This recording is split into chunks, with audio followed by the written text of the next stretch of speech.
राज्यातील 29 महानगरपालिकेची मतमोजणी प्रक्रिया जी आहे ते सुरू आहे। पुण्यात सुद्धा जवळपास 15 मतमोजणी केंद्रावरती पुणे महानगरपालिकेच्या मतदानाची मतमोजणी जी आहे सुरू आहे। सध्या न्यू इंग्लिश स्कूल या ठिकाणी प्रभाग क्रमांक 25, 27 आणि 28 अशा 3 प्रभागाची मतमोजणी जी आहे ते सुरू आहे। सध्या प्रभाग क्रमांक 25 ही मतमोजणी सुरू आहे, मात्र याच्यावरती राष्ट्रवादीच्या रुपाली ठोंबरे पाटील यांनी आक्षेप घेतला आहे आणि सध्या या मतमोजणी केंद्रावरती मतमोजणी जी आहे ती थांबवण्यात आलेली आहे। त्या रुपाली ठोंबरे पाटील मतमोजणी केंद्रामध्ये आहे, त्यांचा आक्षेप आहे की ज्या मतमोजणीच्या मशीन आहेत त्या मशीन बदलण्यात आलेल्या आहेत, असा आक्षेप जो आहे तो रुपाली ठोंबरे पाटील यांनी घेतलेला आहे। आणि सध्या आपण बघू शकतो की प्रभाग 25 मधल्या 2 फेरीची मतमोजणी झालेली होती आणि याच्यामध्ये जवळपास 5000 मतांनी रुपाली ठोंबरे पाटील या ज्या पिछाडीवरती होत्या, भाजपच्या उमेदवार असलेल्या स्वप्नाली पंडित ज्या आहेत त्या आघाडीवरती होत्या। खरं तर या सर्व गोष्टींवरती रुपाली ठोंबरे पाटील यांनी आक्षेप घेतलेला आहे आणि त्यांनी जी मतमोजणी जी प्रक्रिया आहे ती थांबवण्यात आलेली आहे। सध्या आता मतमोजणी प्रक्रियेवरती अधिकारी जे आहे ते काय ॲक्शन घेतात, कधी ही मतमोजणी सुरू होते हे पाहणंच महत्त्वाचं आहे। मात्र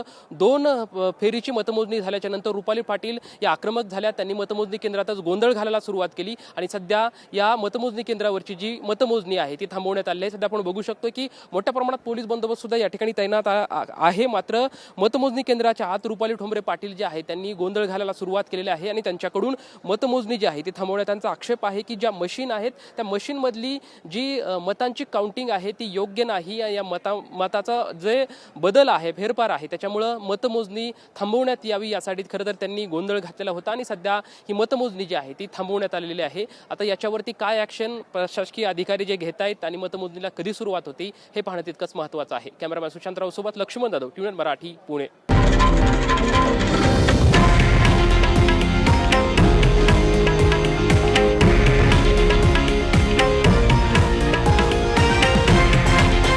हे आहे देशातील नंबर 1 न्यूज नेटवर्क आणि आपण पाहत आहात TV9 मराठी, एकमेव।